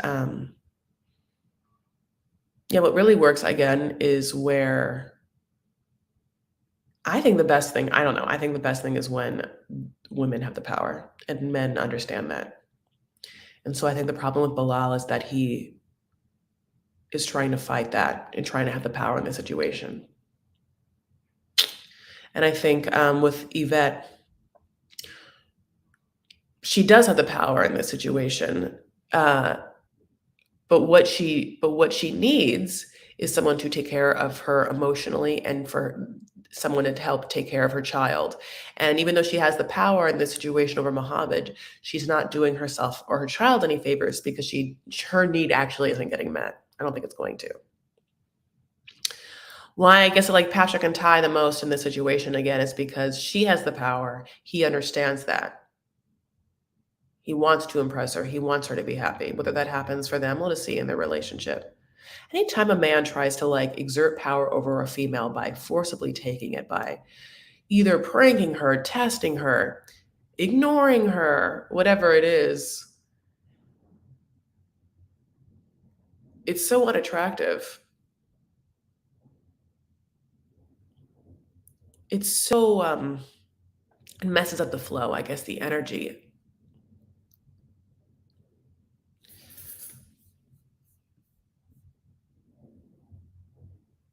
I'm a registered nurse and took care of my stroke patient dad, and it was a lot. It's too much for this guy.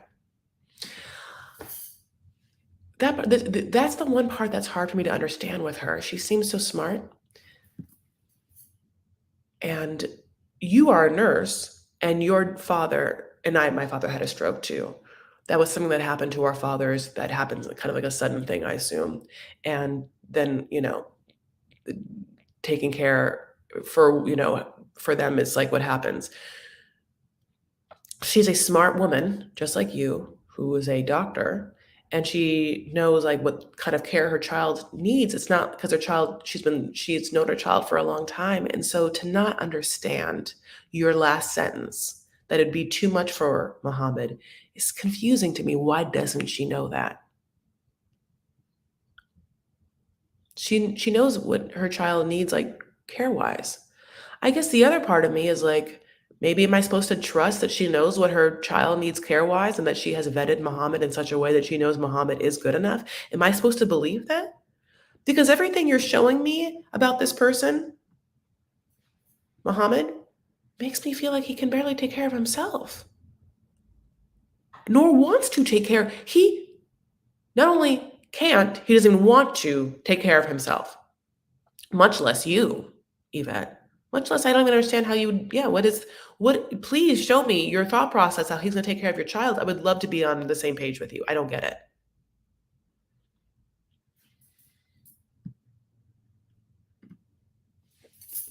Honey, I don't know. I could do everything intellectual, but not the queen of doing the physical needs. Emotionally could do it. It's hard.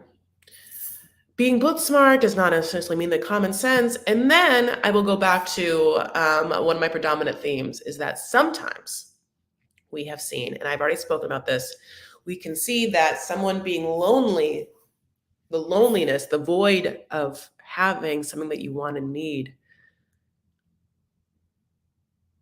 can alter the mind and to view reality under a certain skewedness. And I understand that.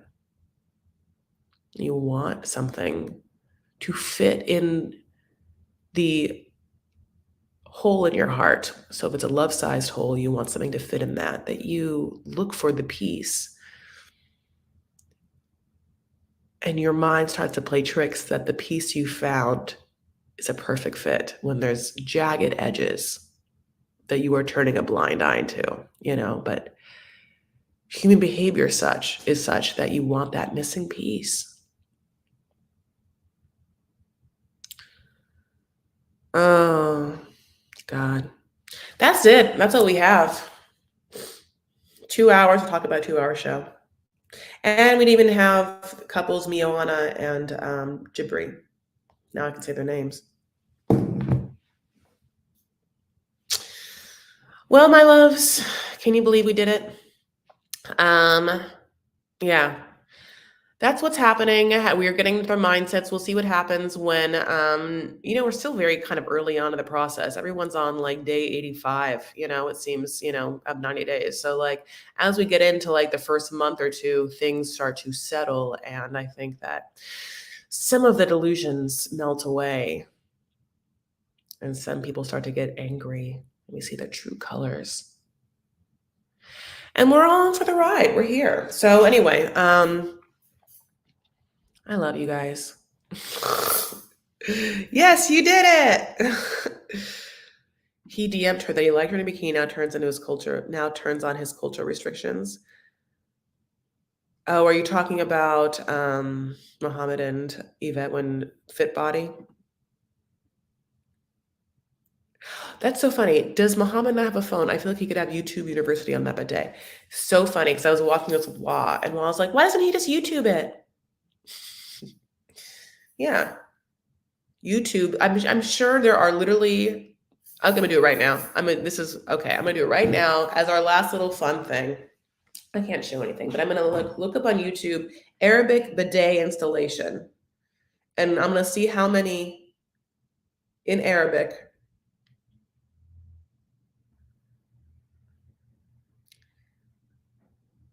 YouTube options there were for this person to find out how to install his own bidet.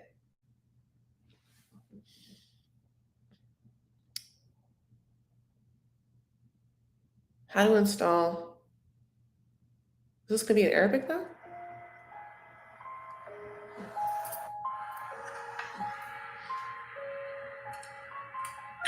Okay, so it's not even, it's just like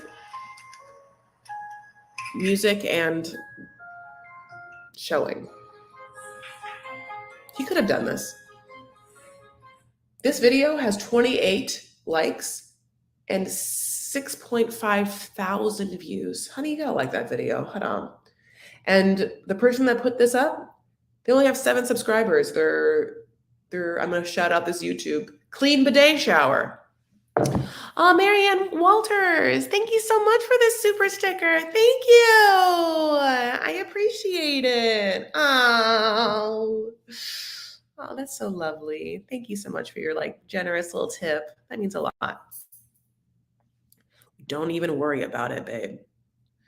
No, but Marianne, have a beautiful rest of your day. I really appreciate that. That's so kind. Okay, so we've come to the end of our jaunt. Here we are. I'm excited. I really enjoyed doing a morning live. I really like it. I'm like very fresh. I enjoy just having coffee with you guys. Thank you so much for everyone for setting your timer, setting your alarms, coming and joining me, coming and talking with me. Thank you so much for your comments, engagement. Thank you for liking this video, giving it a thumbs up or giving it a thumbs down, honey, tickling me somehow. I like to be touched. Every time you see my videos, you liking or disliking is your way of touching me. So think about that. I really, really hope you have a great week. Know that if you like to follow me on Instagram and Twitter, that is always available for you. I am at Chris L. Farah. The L is for Lebanese. I also have a private Facebook group, and that name is Vanity Farah, where I usually post before I go live. Except for today. I posted last night, so people knew it was happening, and then I just forgot to be like, and now. So I usually do a good job doing that. Thank you so much for my moderators here. Of course, Marianne Walters for my Fialo, for my super chat. For any reason you want to Venmo me, if that's something you like to do as opposed to super chats, I definitely am on Venmo. It's Chris Farah. We are going to take a deep cleansing breath, which has now become part of our final rituals together. And I said this already, in this closing breath, fill your intention with what you want to do. You want to just expel things with me, just want to do like a expel of like negative energy and just a clean breath with me, you can. But what I also want to right now, because we talked about it, is just sort of give like a silent energy or prayer with me, just with you in this moment, and just like an energetic love, because again, for women out there who have babies who can't get formula and or milk for your babies, there's a lot of devastation happening in the world right now. This is a specific one. I think we talk a lot about what's happening like with Roe versus Wade and like life and what we care for life in this world and stuff like that. And I think for babies that are born, a pro-life measure for me would very much make sure that we can get adequate nutrition to our babies that are already born. And whether that is formula, maybe also more reach and work and money into lactation consulting and making sure that new moms have some ability, some like connections to help and support out there for the challenging world of breastfeeding, so that, ones that can create milk for their own babies and who have some trouble maybe can get some help and for that as well. So again, across the board, this breath is for mothers out there, and especially babies. And yeah, for the formula shortage. Okay, all of that, my feminine, my divine, mystic feminine energy. We had our red moon and everything.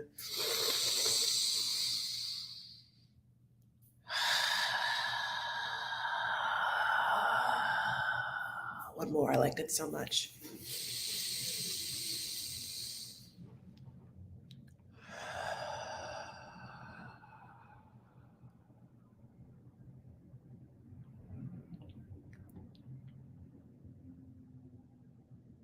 We all have power. We just have to step into it and be present in it. It requires consciousness and awareness. Anyway. Yeah, my loves, that is it. That is all we have, I love it. I love you guys. Thank you so much. Okay. All right, my baby boos. Take care of yourselves and one another. Stand up for what you believe and make art. I love you guys. Have a beautiful rest of your day. Thank you, my replay gang. Thank you for your comments.